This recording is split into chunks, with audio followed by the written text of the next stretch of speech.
રાજકોટ જિલ્લાના ઉપલેટાના ડુમિયાણી ગામે BRS college ખાતે તાલુકા કક્ષાનો 76મો વન મહોત્સવનો કાર્યક્રમ યોજાયો હતો। ઉપલેટા તાલુકાના ડુમિયાણી ગામે બીઆરએસ કોલેજ ખાતે યોજવામાં આવેલા જે આપણા માનનીય યશસ્વી વડાપ્રધાન નરેન્દ્ર મોદી સૂત્ર મુજબ એક પેડ માં કે નામ અંતર્ગત આ કાર્યક્રમ યોજાયો હતો, જેમાં મોટી સંખ્યામાં અધિકારીઓ તથા કાર્યકર્તાઓ પણ ઉપસ્થિત રહ્યા હતા। હાલમાં people's welfare society campus director તરીકે કાર્ય કરું છું।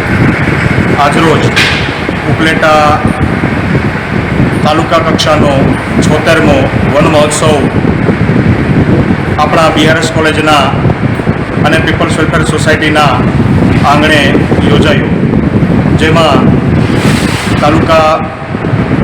ઉપલેટા ધોરાજી તાલુકાના ધારાસભ્ય શ્રી મહેન્દ્રભાઈ પાડલિયા, તાલુકા પંચાયતના પ્રમુખ શ્રી પ્રવીણાબેન, તાલુકા પંચાયતના ઉપપ્રમુખ શ્રી પ્રકાશ, શ્રી ઉપલેટા નિખિલભાઈ મહેતાએ ખાસ હાજરી આપી હતી।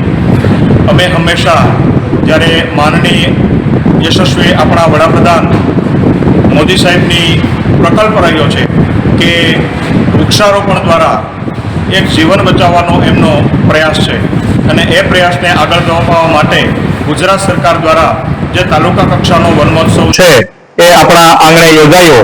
ખૂબ સારી રીતે એ કાર્ય થયું અને એમાં RFO range forest officer Shri Bariya સાહેબના સતત માર્ગદર્શન, એમના સહયોગથી બીઆરએસ કોલેજ કેમ્પસની પાછળ જે જમીન છે ત્યાં 75 જેટલા વૃક્ષોનું વાવેતર। સરફરાઝ કોડી સાથે bureau report, today Gujarati news.